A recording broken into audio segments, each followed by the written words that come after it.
ہندوستان کے اندر جو کون سے عالم دین تھے جس نے دین پہنچایا پہلی بار آ کے، اس کے بارے میں بہت سارا اختلاف ہے۔ یہ بھائی کا ایک سوال ہے کہ ہندوستان میں دین کیسے پھیلا، کہاں سے شروع ہوا؟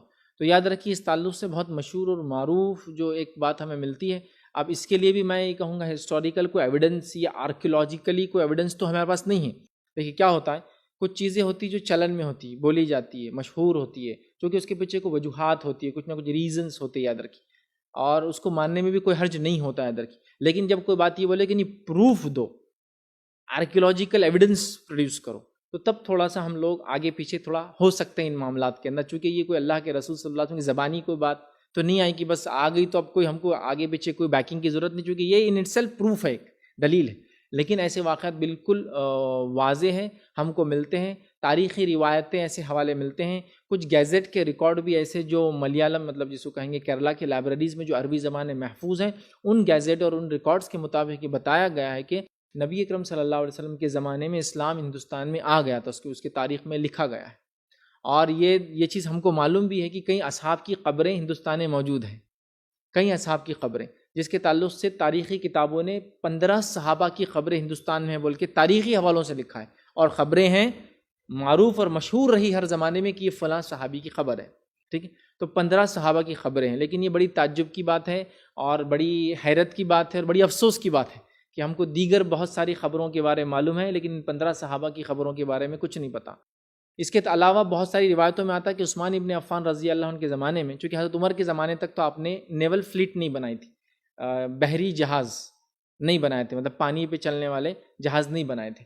آپ کا ڈر یہ تھا کہ کہیں ایسا نہ ہو کہ مسلمانوں کو میں جہاز بنا دوں، یہ جوش اور جذبے میں آ جائے، دوسرے ممالک چلے جائے اور جنگ ہو، چونکہ عرب اس کے ماہر نہیں تھے، یہ جنگی بیڑوں کے مطلب پانی کے جہازوں کے ماہر نہیں تھے، تو یہ چلے جائے اور پوری مسلمان فوج میرے وجہ سے کہیں مر کھپ نہ جائے، تو لہٰذا انہوں نے کبھی اجازت نہیں دی نیول فورس کی۔ لیکن عثمان ابن عفان رضی اللہ عنہ جو ہی خلیفہ بنے، آپ سے اجازت مانگی کہ بزنطینی لوگ یہ بڑے ماہر تھے پانی کے سفر کے اندر، اور یہ آتے حملے کرتے ہمارے سی پورٹس پر اور چلے جاتے ہیں۔ حضرت عثمان نے اجازت دی اپنے دور کے اندر، اور امیر معاویہ رضی اللہ عنہ نے پہلی نیول فلیٹ بنائی، مطلب جس کو کہیں گے پہلی جہازوں کی بیڑا بنایا جو جنگ کے لیے تیار تھا، جس میں 300 جہاز کم و بیش بنائے گئے، اور انہوں نے پھر قسطنطنیہ وغیرہ کے علاقے پہ وہ کیا اور چڑھائی بھی کی، اور اس زمانے میں جو رومی حکومت کے لوگ آ کر ستاتے تھے، تکلیف دیتے تھے، ان کو بھی دور کیا۔ اسی زمانے میں یہ بات بھی لکھی گئی کہ حضرت عثمان کے زمانے میں لوگ ان جہازوں میں جو کہ بیڑا بن چکا تھا، وہ پیٹرولنگ کرتے تھے سمندروں کی، وہاں سے نکل کر وہ جو ہے ہندوستان کے ساحلی علاقوں میں، خاص طور سے گجرات کے علاقوں میں اور گجرات کے اندر کچھ وغیرہ کے علاقوں میں، اس کے علاوہ جو ہے اور بھی نچلے جو ساحلی پورے علاقے ہیں اس کے اندر آئے صحابہ موجود ہیں، جس کی دلیل ایک مسجد کے طور پہ بھی ہم کو ملتی ہے، جو کہ شہر کا نام میرے ذہن سے نکل گیا، لیکن گجرات کا ساحلی علاقہ ہے جس کے اندر ایک مسجد ہے، اس مسجد کو 2 قبلے ہیں، قبلے کے ڈائریکشن میں ڈیفرنس ہے، جس کے تعلق سے کچھ علماء نے، اب چونکہ یہ بھی کوئی آرکیولوجیکلی ہم نہیں بتا سکتے، کچھ علماء نے یہ کہا کہ یہ قبلتین مطلب پہلے قبلہ جو ہے مسجد اقصیٰ کی طرف تھا، یہ تب بنی تھی، اس کے بعد اپڈیٹ ہوا، کسی نے کہا کہ اب قبلہ بدل گیا، تو انہوں نے پھر اس کو چینج کیا، تو وہ اسی ایک مسجد میں 2 قبلے ایک ہی ڈائریکشن، مطلب بالکل اپوزٹ نہیں ہے، ایک تھوڑا ادھر ہے تو دوسرا ادھر ہے، تو ان کا وجہ یہ کیوں بدلا، وہ لکھتے ہیں کہ یہ اتنے جلدی اسلام یہاں آ گیا تھا کہ ابتدائی دور میں لوگ نماز پڑھنا شروع کر دیے تھے اس مسجد میں، جبکہ قبلہ مسجد اقصیٰ کی طرف تھا، اور بعد میں اس کا ڈائریکشن چینج کیا، اسی لیے ایک ہی مسجد میں ڈائریکشن ایک ہی، لیکن قبلے کے اندر ڈفرینس ہے، اور اس کے نیٹ پہ آپ فوٹوز وغیرہ آج کل تو بہت کامن ہے، آپ اس کو دیکھ سکتے ہیں کہ ہندوستان کی 2 قبلے والی مسجد جو ہے، ایک ہی مسجد میں 2 قبلے ہیں۔ کچھ نے کہا نہیں یہ 2 قبلے نہیں ہیں، یہ پہلا قبلہ غلط بن گیا تھا، چونکہ اتنے ان کے پاس میجرنگ اتنا وہ نہیں تھا مطلب ڈائریکشن کا، تو غلطی ہوئی، پھر انہیں اصلاح کیا، واللہ عالم، بہرحال جو بھی ہے، لیکن مسجد کافی کافی کافی پرانی ہے، اور یہ مسجد جب بنی تھی تو وہاں غیر مسلم علاقہ تھا پورا کے پورا، اور مسجد کے ریکارڈز میں یہ پتہ چلا کہ وہ غیر مسلم علاقے میں ایک ہندو بادشاہ سے مسلمان تاجر جو عرب آیا کرتے تھے، انہوں نے اجازت مانگی تھی ایک عبادت گاہ بنانے کی، جو اس نے اجازت دے دی تھی، مطلب اس کو کہہ سکتے ہیں مسلح تھا ایک قسم کا ہو، جو آنے جانے والے لوگوں کے لیے ایسے علاقے میں بنا جہاں مسلمان بستے نہیں تھے، لیکن سی پورٹ ہوتا ہے نا، جیسے کئی علاقے دنیا کے آج بھی ایسے ملک ہیں جہاں مسلمان بستے نہیں ہیں، لیکن وہاں آپ جائیں گے تو مسجدیں ہوتی ہے ایئرپورٹس وغیرہ پہ، چونکہ مسلمان تجارت کے لیے آتے جاتے ہیں، تو نمازوں کے لیے انہوں نے بنا دیا ہے، سمجھ رہے ہیں بات کو؟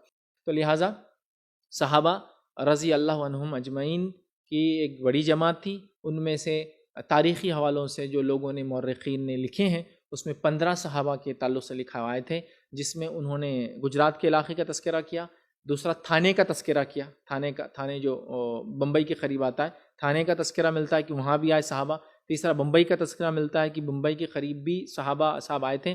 اس کے بعد میں سمجھتا ہوں کیرلا، تمل ناڈو کے تو واقع، کرناٹک کے بالکل واضح، یہاں تو اصحاب کی خبریں آج موجود ہیں. تو یہ تو بالکل پروفڈ ہے. تھانے میں کوئی پروف میں نہیں دے پاؤں گا، یا گجرات کے کوئی پروف نہیں ہے ہمارے پاس، بٹ ساؤتھ انڈیا کی تو وتھ پروف ہے ہمارے پاس کہ یہ لوگ یہاں آئے تھے. یاد رکھیے. اور کیوں نہیں آئے ہوں گے؟ مطلب ان کے پاس کوئی وجہ نہیں تھی نہیں آنے کی.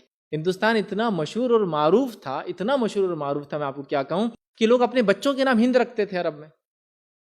ہندا جو نام ہے خاتون کا، جو ابو سفیان کی بیوی ہے، وہ کیوں ہے ہندا؟ ہند کی وجہ سے. ہندوستان اتنا مشہور تھا کہ جیسے امریکہ اتنا مشہور ہوگا کہ ہم اپنے بچوں کا نام رکھ رہے سید امریکہ، بچے کا مطلب اتنا پاپولر ہو گیا. تو ہند وہ لوگ نام رکھتے تھے. ہند نام ہے، ہندا جو نام ہے، یہ ہند، یہ بہت کامن ورڈ تھا عربک کے اندر. یہ انڈیا کو بولتے تھے، اس کے علاوہ اور کوئی وجہ نہیں تھی. تو مطلب ہندوستان سے اتنے گہرے تعلقات تھے خود مشرکین مکہ کے دور جہالت میں بھی، کہ وہ اپنے بچوں کے نام ہند رکھا کرتے تھے. اب اس سے آپ اندازہ لگا لیجیے انڈیا کتنا پاپولر تھا. ٹھیک.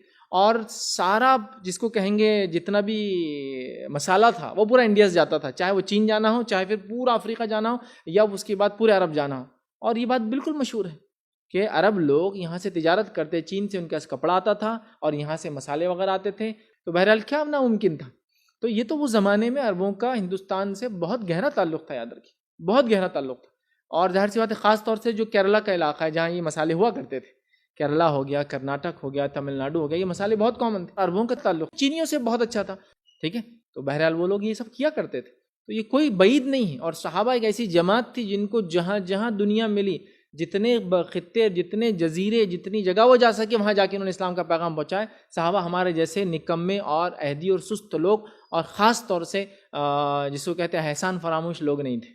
وہ بہت احسان مند لوگ تھے، اور وہ جانتے تھے احسان کا بدلہ احسان کے علاوہ کچھ نہیں ہے. تو جیسا اللہ نے احسان کیا ایک نبی کو بھیج کے ہم تک دین کی دعوت پہنچا کے، ہم احسان کریں دوسرے لوگوں پر کہ ان تک اسلام پہنچائیں. وہ جہاں پہنچے وہاں انہوں نے دعوت لی گئی. بلکہ صحابی کا ایک بڑا مشہور واقعہ ہے، وہ پہنچ گئے پورے افریقہ کا ساحل ختم، مطلب افریقہ ختم ہو گیا، مطلب آج کا لیبیا لے لیجیے، ختم ہو گیا. اب اس کے بعد کیا؟ آبادی نہیں تھی اس زمانے میں. اس کے بعد کیا؟ تو اس کے بعد ایک صحابی کا واقعہ مشہور کہ انہوں نے اپنے گھوڑے کو سمندر میں لے گئے، اور سمندر میں لے جانے کے بعد کہ اللہ تو گواہ رہنا، اگر اس کے آگے زمین ہے مجھے پتا ہوتا تو میں تیرا دین کا پیغام ضرور زمین پہ لے جاتا. تو وہ لوگ ایسے لوگ تھے، ان کا مقصد تھا اللہ کے بندوں کو اللہ سے جوڑ دے. تو ہندوستان سے تو اتنے گہرے ان کے تعلقات آلریڈی تھے جس کی کوئی انتہا نہیں. اور پھر ایک مشہور واقعہ جو کیرلا کا آتا ہے، جو کیرلا کے گیزٹ میں اور بہت مشہور ہے، ریکارڈ میں موجود ہے، اور ہندوستان کی پہلی مسجد ہونے کا اعزاز بھی اس مسجد کو حاصل ہے. وہ ایک راجہ تھا، راجہ چیرامن بول کر مشہور آتا ہے، جو کہ اس زمانے میں یہ ملابار کی حکومت تھی. کیرلا تو اب ایک الگ اسٹیٹ ہے، پہلے ملابار حکومت جو کرناٹک سے ہوتے ہوئے پورا کیرلا اور تمل ناڈو کے کچھ حصے پہ ہوتی تھی، اس کو بولتے تھے ملابار. تو بادشاہ تھا ملابار کا، وہ ستارے اور سیاروں میں بڑا انٹرسٹ تھا اس کا.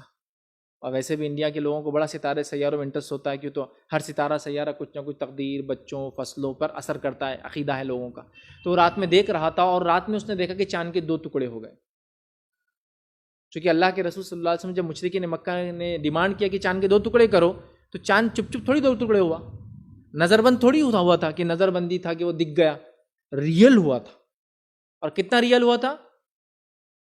لوگوں نے گواہی دی، صحابہ نے گواہی دی، اتنا دور ہوا کہ ایک طرف چلا گیا، مطلب اگر ایک پہاڑ تھا تو ایک پہاڑ کے ادھر ہو گیا اور دوسرا پہاڑ کے ادھر ہو گیا، اتنا دور ہو گیا ایک دوسرے سے. یہ ریئل تھا. تو ریئل ہوا. تو یہاں رات تھی اور وہ راجہ رات میں دیکھ رہا تھا، اس نے دیکھا چاند کے 2 ٹکڑے ہو گئے. اس نے فوراً لوگوں کو جمع کی، کیا ماجرا تھا، کیا تھا. تو اس کے جو دھرم گرو تھے، ریلیجس لوگ تھے، جو یہ سب تعبیرات چاند ستاروں کی کرتے تھے، انہوں نے کہا چاند کے 2 ٹکڑے ہونا بہت انہونا واقعہ ہے. اور ہم تو عقیدہ رکھتے بھائی یہ ہوا، بلکہ ایک نہیں، روایتوں میں 2 بار آتا ہے. ایک بار کیا تو لوگوں نے کہا جھوٹ بات ہے اور چلے گئے تھا، دوسرے دن اب بتاؤ کر کے پھر ہوا. ٹھیک. تو اس راجا نے دیکھا اس کو، جب اس نے پوچھا تو انہوں نے کہا بہت انہونی گھٹنا، اور بہت بڑے کوئی رشی منی دنیا میں آ چکے ہیں اور ان کے آنے کی وجہ سے یہ ہوا ہے. تو اس نے کہا چلو جاؤ ڈھونڈو. تو اس کے لوگ گئے، انہوں نے ڈھونڈا، بلکہ وہ لوگ گئے، اس کے بعد وہاں پہنچے، عمان کے ساحل پر پہنچے، سے نکل کر وہ سعودی گئے. ان کو شاید ڈائریکشن کسی نے تک بات آ گئی، لوگ بولتا تھا کہ یہاں ہے، وہاں سے وہ جو ہے نکل کر مدینہ پہنچے، مدینہ میں گئے، کچھ روایتوں میں آتا ہے مکہ پہنچے، مکہ گئے، نبی اکرم صلی اللہ علیہ وسلم ملاقات کی، ایمان لا کر واپس آئے. بادشاہ کو کہا بادشاہ سلامت ایسا ہے، وہ ایک نبی رشی آ چکے ہیں، ان پہ ایمان لانا ضروری ہے. بادشاہ خود یہاں سے نکلا، وہ عرب کی سرزمین پہنچا، اس نے وہاں اللہ کے رسول کے ہاتھ پہ ایمان قبول کیا. واپس آتے وقت عمان کے ساحلی علاقے میں انتقال ہوا، اور وہیں مدفون ہے آج بھی. کنگ آف ملابار آبدالی نیٹ کے اوپر اس کی خبر عمان کے اندر ہے، پھر وہاں مر گیا اس کے، لیکن جو 7 لوگ گئے تھے وہ واپس آئے اور وہ اسلام کو یہاں لائے، پہلی مسجد اس کی بادشاہت کے اندر بنائی گئی، وہ تو صحابی کا شرف لے گیا، مطلب وہ تو صحابی بن گیا تھا، انتقال بھی کر گیا، بٹ نو ریکارڈ. اب آرکیولوجیکلی آپ پوچھیں گے تو میں نہیں دے پاؤں گا، سمپل.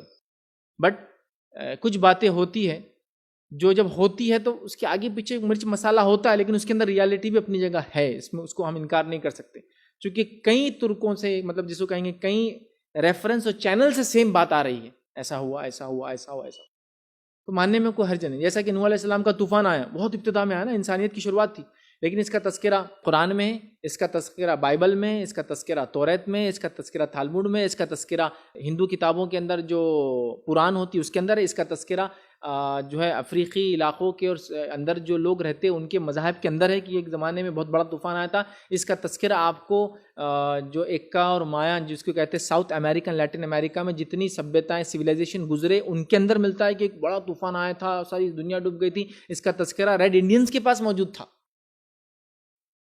تو گویا یہ ایک ایسی چیز چھپی ہوئی نہیں تھی، دنیا میں پورا طوفان آیا تھا، لوگوں کے پاس ریکارڈز ہے اس کے، اتنے جگہ اس کا ملتا ہے. لیکن کو بولیں گے آرکیولوجیکلی ثابت کرو طوفان نوح، تو میں نہیں کر سکتا، پاسبل نہیں ہے کہ طوفان نوح کو ثابت کرنا آرکیولوجیکلی وتھ ایویڈنس، بٹ ہمارا ایمان ہے، ٹھیک ہے. تو بہرحال لیکن یہ بہت ترکوں سے آتی ہے اور یہ بالکل پاسبل تھا، چونکہ عربوں کے اور ہندوستانیوں کے بہت گہرے تعلقات دور جہالت سے، اس کے پہلو سے، بلکہ 5000 سال سے ان کے گہرے تعلقات تھے. 5000 سال سے ان کے بڑے ہی گہرے تعلقات تھے. بلکہ یہ موہنجودارو اور ہڑپن جو سویلائزیشن جو گزری ہے، جو کہ آج کے پاکستان میں اکثر ان کا حصہ جاتا ہے، وہ لوگ ان کے مردہ لوگوں کو دفنانے بحرین جایا کرتے تھے. بحرین پورا قبرستان ہوا کرتا تھا، ابھی تو ایک آئلینڈ کنٹری ہے پورا، لیکن بحرین کے اندر سب سے زیادہ خبریں نکلتی، مانو آپ جہاں کھودو وہاں خبریں نکلتی ہیں، کیونکہ اکثر لوگ بحرین میں لے آ کے خبروں مردوں کو دفناتے تھے. یہ ریکارڈڈ ہے، یاد رکھیے، سمجھ رہے آپ بات کو. بہت تعلقات تھے اور یہ ناممکن تھا صحابہ کی جیسے جماعت ہندوستان جیسے اتنے بڑے ملک کو آسانی سے چھوڑ دیں. بہت گہرے تعلقات تھے. وہ آئے، انہوں نے دین پہنچایا، ساحل کے ذریعے آئے، زمین کے ذریعے بہرحال پھر بعد میں آئے، لیکن زمین کے ذریعے جب آئے ایک وقفہ گزر چکا تھا، لیکن ساحلی طور سے آئے. حضرت عثمان کے زمانے تک ہم جانتے ہیں سندھ تک مسلمان فوجیں آ چکی تھی، حضرت عمر کے زمانے میں آ چکی سندھ، لیکن واپس ہوئی تھی. لیکن حضرت عثمان کے زمانے میں تو اسٹیبلش ان کے نیٹ ورکس تھے اور وہاں فوج آ چکی تھی. سندھ میں سمجھتا ہوں کتنا دور ہے، سندھ سے گجرات، سندھ سے راجستھان، سندھ سے پنجاب کتنا نزدیک ہے. بالکل اس زمانے میں تو بالکل ایک جیسے ہی تھے بہرحال. یہ بلکہ راجستھان کا ایک بڑا حصہ اور پنجاب کا بڑا حصہ پاکستان میں جاتا تھا، اس کو راجپوتانہ بولتے تھے، یا پنجاب، گریٹر پنجاب، کشمیر، پنجاب، لاہور، فیصل آباد سب مل کے پنجاب بنتا تھا. تو بہرحال بہت اچھے تعلقات تھے. صحابہ کی جماعتیں آئی، صحابہ نے اسلام کو یہاں پیش کیا، صحابہ اسلام کو لے کر آئے تھے اور انہی کی کوششوں اور کاوشوں کے نتیجے میں اسلام پھلا پھولا. صحابہ کے بعد یقیناً دیگر لوگ بھی آئے، دیگر لوگوں نے بھی جو اللہ کے نیک بندے تھے، اولیاء بولیے ان کا جو بھی ہے، اولیاء حق ہے، پھر علماء حق ہے، ان تمام نے بھی اس دین کو بہرحال پھیلا. لیکن سب سے اول جماعت جو دین کو لے کر آئی تھی وہ خود نبی کے زمانے میں اسلام یہاں آیا، نبی کے بعد اصحاب یہاں آئے، اور اس کے بعد تابعین، تبع تابعین کے تعلق سے بھی ایک ریکارڈ میں نے پڑھا جس میں 25 تابعین اور تبع تابعین کے تذکرے جو ہندوستان میں جن کی قبریں ہیں. تو 15 صحابہ اور 25 تابعین تبع تابعین، یہ اس کی دلیل ہے کہ یہ لوگ آئے تھے. اور صحابہ کی خبریں ایسی انڈونیشیا میں ملیں گی آپ کو، ملیشیا میں ملیں گی آپ کو، چائنا کے اندر ملیں گی آپ کو، افریقہ کے ہر ملک میں ملیں گی آپ کو، ترکی کے اندر ملیں گی آپ کو، یورپ کے اندر ملیں گی. تو وہ انہوں نے دین کے لیے بڑے لمبے لمبے سفر کیے. تو صحابہ کے زمانے میں صحابہ کے ذریعے دین یہاں تک آیا. اس سے بڑھ کر کہوں تو اللہ کے رسول کے زمانے میں یہاں کے لوگ وہاں جا کر دین کو لے کر آئے تھے ہندوستان سے، اور سفر کی وجہ سے یہ بہت آسان تھا، نیٹ ورک بہت زیادہ اسٹرانگ تھا، یہ دین کی بات فوراً پورے دنیا میں پہنچ گئی. اور یہی وجہ تھی کہ پورے فلپائن، انڈونیشیا، ملیشیا، برونائی، کون گیا ہے یہاں؟ کون سی مسلمان فوج گئی ہیں؟ تو کبھی جنگ بھی نہیں مسلمانوں کی. یہ صحابہ، تابعین تبع تابعین، یہ عرب تاجر، یہ اسلام کو وہاں تک لے گئے. اور آج اتنا بڑا ہم جانتے ہیں دنیا کی سب سے بڑی آبادی ہے، سب سے بڑا ملک جس میں 99% مسلم آبادی ہے، 24 کروڑ اس کی، 240 ملین آبادی ہے اس ملک کی، اور وہ انڈونیشیا ہے. اور وہاں کبھی مسلمانوں کی نان مسلم سے کبھی جنگ نہیں ہوئی زمین کے لیے. مطلب یہ کہ تاجروں نے اسلام پہنچایا، لوگوں نے اسلام قبول کر لیا. ملیشیا آج دیکھیے تقریباً 60% مسلم ہے. فلپائن کے اندر، فلپائن تو 7000 جزیروں پہ بنا ہوا ایک ملک ہے سمجھ لیجئے، لیکن اس کے بھی بڑے علاقے پہ 17ویں صدی تک مسلمانوں کی حکومت رہی، 300-400 سال تک. ٹھیک ہے. تو بہرحال تو بالکل جب وہاں تک گئے ہیں اس زمانے میں صحابہ، تو ہندوستان تو بہت ہی گہرے تعلقات ہیں. جس کو نہیں پتا ہو یا علم نہ ہو تو وہ ہندوستان اور عرب کے دور جہالت، مطلب 1500 سال پہلے کے تعلقات اگر پڑھ لے تو انشاءاللہ وہ بات کلیئر ہو جائیں گے. مطلب ہسٹوریکلی مل جائیں گا کہ عربوں کے بہت اچھے تعلقات انڈیا سے تھے، تو اسلام بھی یقیناً اس زمانے میں آ گیا تھا ان کے پاس. جی کسی نے ایک